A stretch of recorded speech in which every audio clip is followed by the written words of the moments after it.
Europe 1. Pascal Pro et vous. Merci de nous rejoindre sur Europe 1 jusqu'à 13h. Vous écoutez Pascal Pro.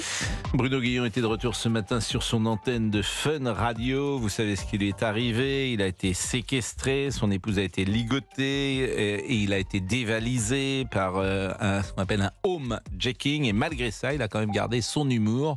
Et il était à l'antenne ce matin. Écoutez ce qu'il a dit. Je pense que vous avez vu, comme tout le monde, ce qui s'est passé chez moi hier. J'ai été victime d'une agression. J'ai retenu deux choses de ce truc.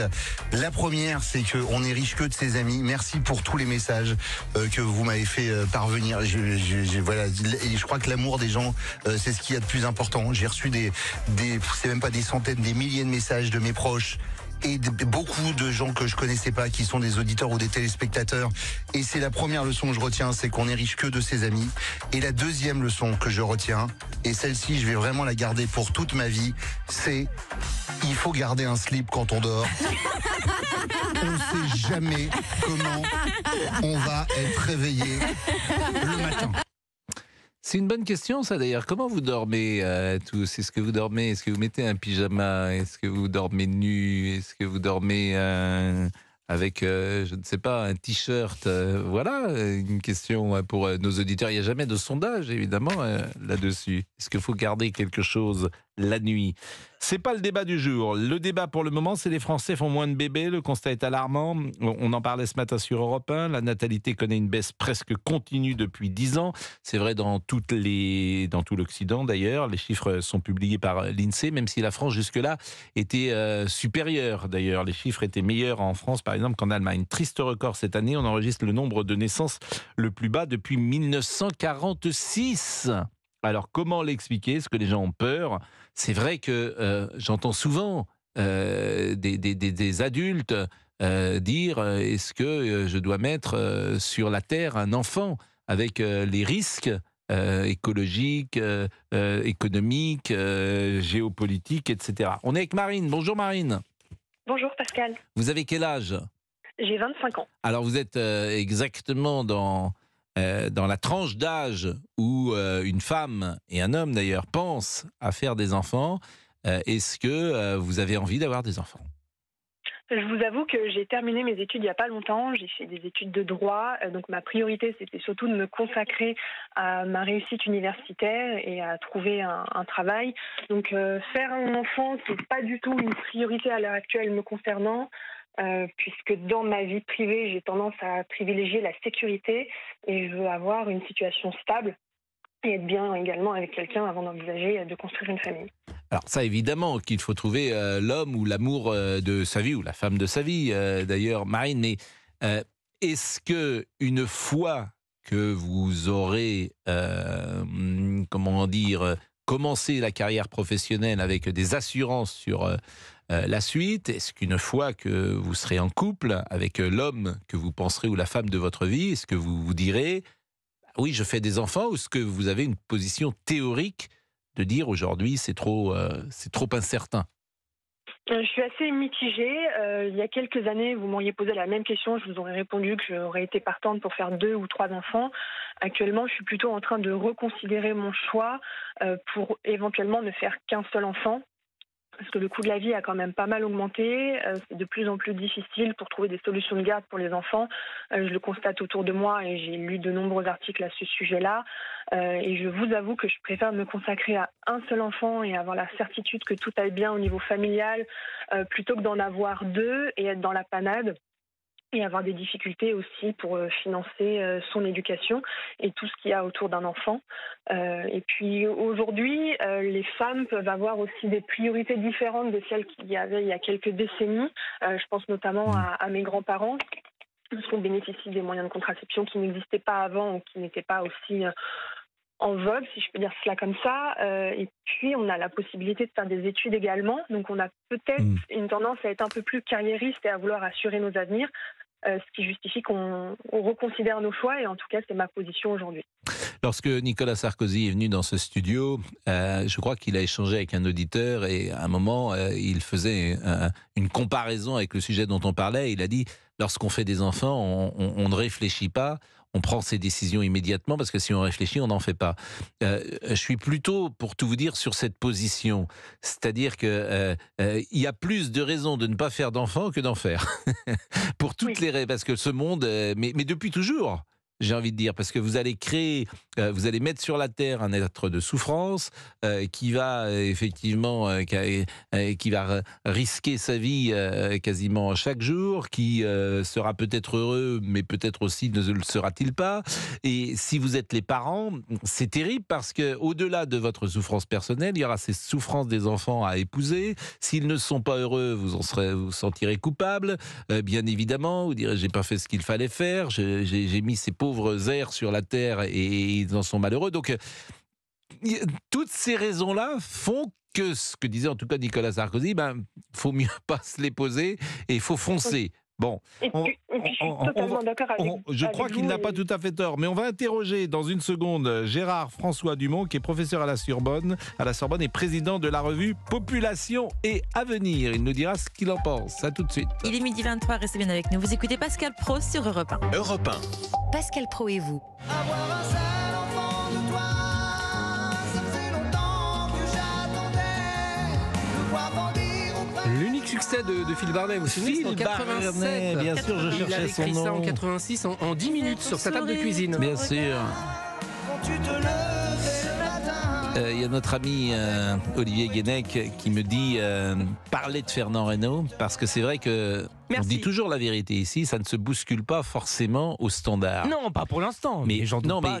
C'est vrai que Fernand Reynaud est un peu oublié sans doute. Il est mort il y a 50 ans. Il est mort le 28 septembre 1973, il y a 50 ans. Moi, je trouve que c'est intéressant de le réécouter parce que d'abord c'est drôle, mais ce n'est pas que drôle. C'est aussi une France qui a disparu, c'est le témoin d'une époque et c'est très subtil et très fin. Notamment dans l'interprétation. On écoutera tout à l'heure peut-être un ou deux sketchs, en tout cas une partie, mais appelez-nous si vous avez des souvenirs de Fernand Reynaud.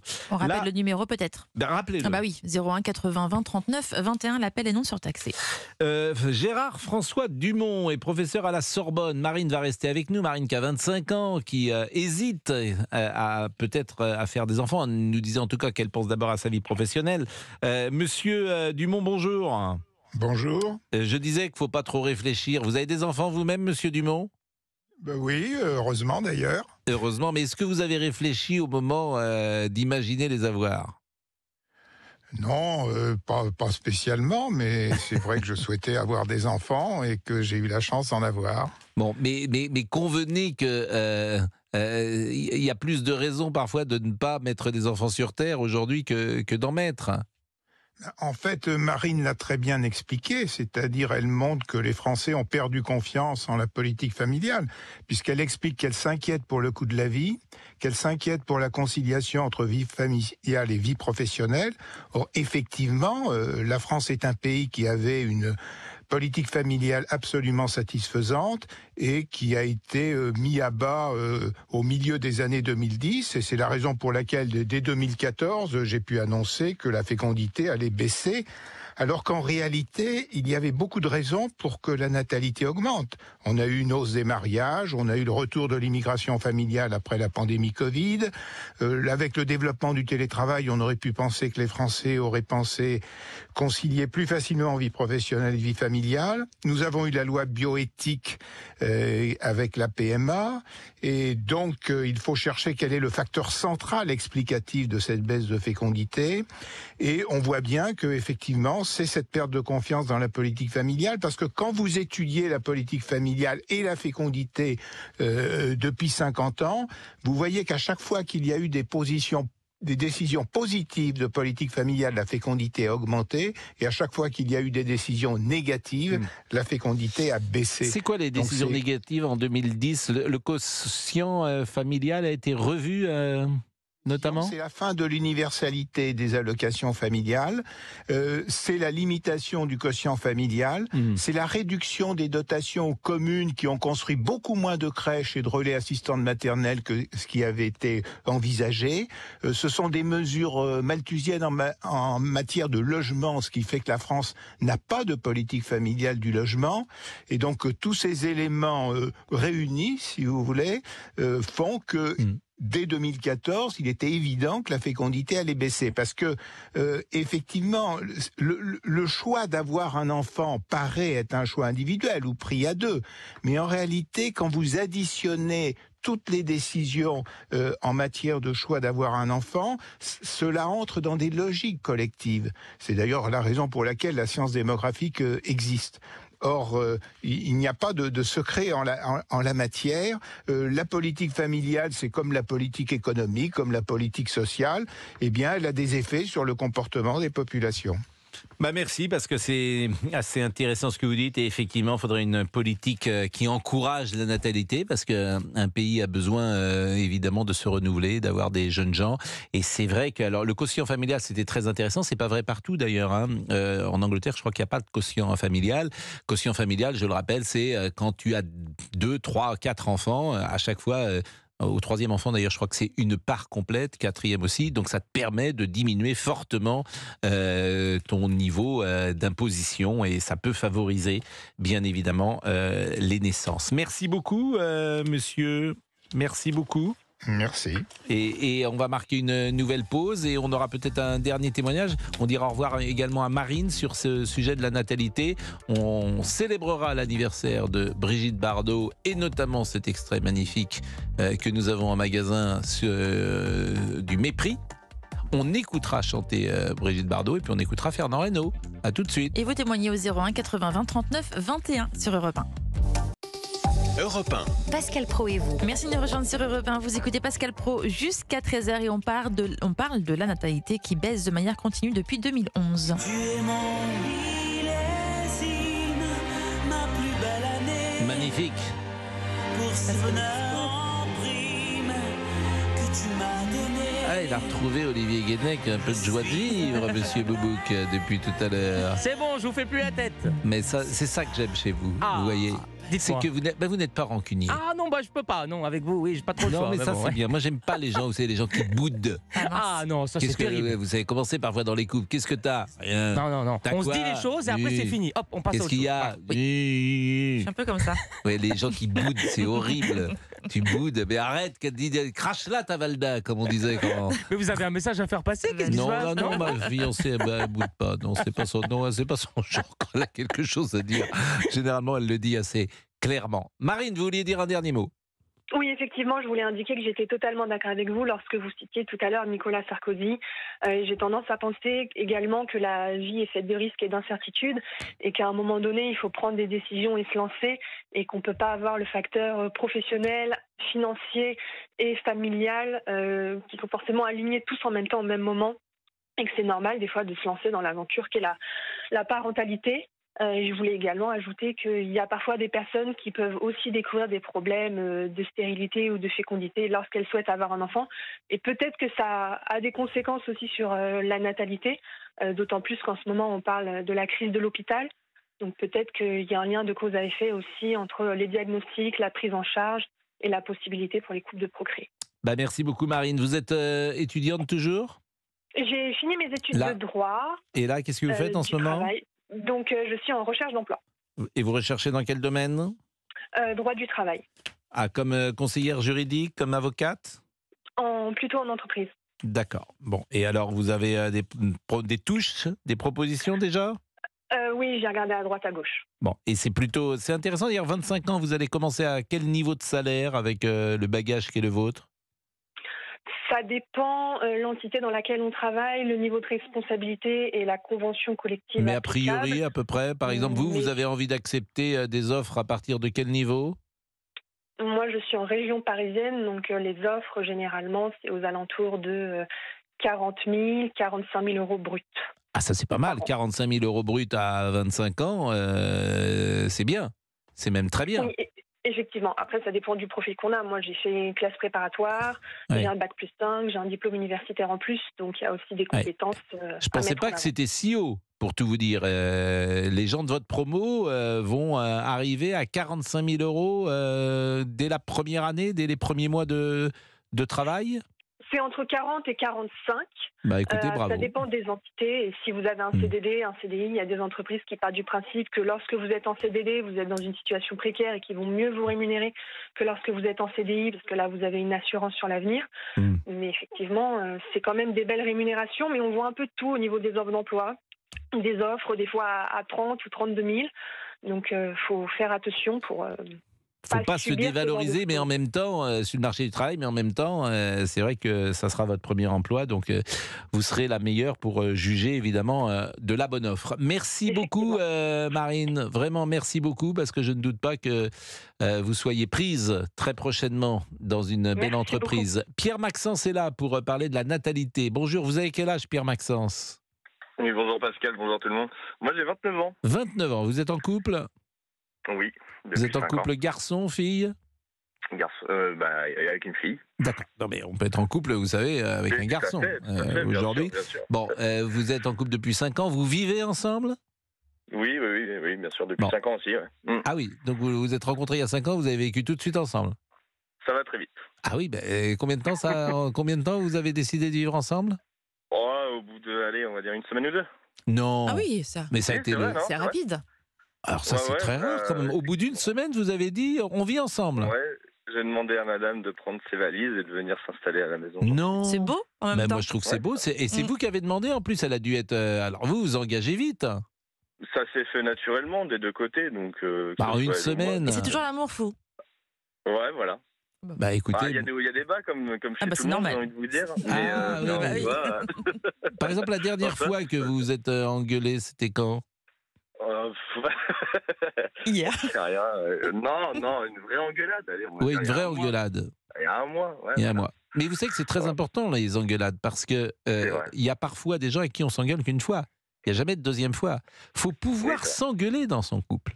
Parce que parfois, ça nous est tous arrivé, il n'y a pas eu de deuxième engueulade. Vous voyez, c'était fini. Ouais, c'est assez récurrent, mais après, bon, on se dit les choses, on est clair. Bon, on marque une pause parce que vous vouliez nous parler de natalité, et puis comme toujours, nous faisons des digressions, parce que c'est toujours intéressant d'écouter la vie des gens. Voilà, comment vous vivez. Vous êtes à Paris ou vous êtes en région? Non, je suis dans un milieu rural, je suis du côté de Poitiers. Bah, Poitiers, c'est pas rural. Oui, enfin, j'habite en campagne de Poitiers. Oui. Ah bah là. Bon bah écoutez, on va marquer une pause. Il y a des gros matchs de basket très importants ce week-end à Poitiers. C'est probable. Et on parlera de Fernand Reynaud après. À tout de suite. Il est 1h20 sur Europe 1. Europe 1. Pascal Pro et vous. Et vous réagissez à l'antenne au 01 80 20 39 21, comme l'a fait Pierre Maxence, qu'on retrouve, Pierre Maxence de Poitiers. Exactement. Avant d'écouter Fernand Reynaud, Pierre Maxence, est-ce que vous avez envie d'être père? Oui, bien sûr. C'est pour moi un accomplissement dans une vie. C'est un objectif, etc. Mais à la fois, j'ai des réticences quand même. Enfin, beaucoup même, d'ailleurs. Vis-à-vis de tout ce qui se passe dans notre pays, etc. La sécurité nationale, pour commencer, je trouve qu'il y a de plus en plus de délinquance. Et on se sent même en campagne, parfois on se sent pas en sécurité, etc.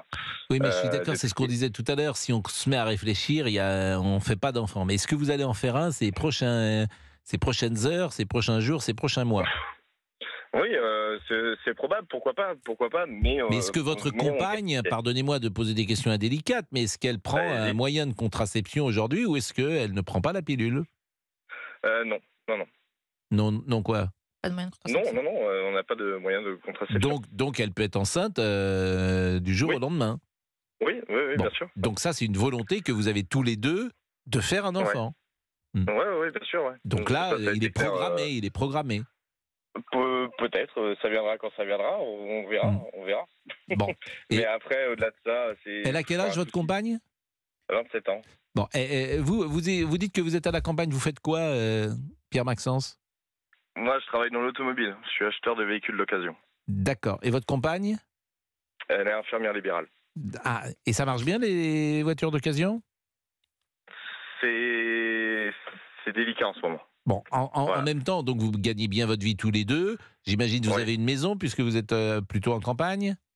Oui, tout à fait, ouais. Bon, donc c'est le moment là. Alors franchement, vous avez tous les feux sont au vert. Vous travaillez tous les deux. Vous êtes jeunes. Vous êtes sans doute en pleine santé tous les deux, etc. Vous avez un bon job. Allez, foncez. Oui, mais on est inquiet. Ah, on est inquiet. Qu'est-ce que vous voulez que je vous dise? Non, mais quand vous voyez, Pascal, ce qui se passe aujourd'hui, moi, je vois dans les écoles, faire intervenir des personnes voilà, qui influent sur la vie de la sexualité. On parle d'enfants de 4, 5, oui, 6 mais ans, vous 8 aurez ans. toujours quelque chose. Il y aura toujours, vous savez, Bah ouais, les gens mais qui sont je nés suis en pas d'accord avec 40, en ça. 41, en 42, en 43 pendant la guerre. Qu'est-ce que vous voulez que je vous dise? Bien oui, mais il y sûr, aura toujours ou quelque alors chose. on n'en fait pas, mais Bah, si c'est vous ça. vous posez trop de questions, vous n'en ferez jamais. De toute façon, il ne faut pas trop se poser de peut-être. questions parfois. Bon, merci Pierre-Maxence, c'est très joli en tout cas comme prénom, Pierre-Maxence. Merci Pascal. Ah, merci et embrassez votre compagne. Encore une pause, cher DJ Fab? Oui, encore une petite pause en couleur, et puis après, nous fêterons l'anniversaire de bébé. À tout de suite. Il est 1h moins de quart sur Europe 1.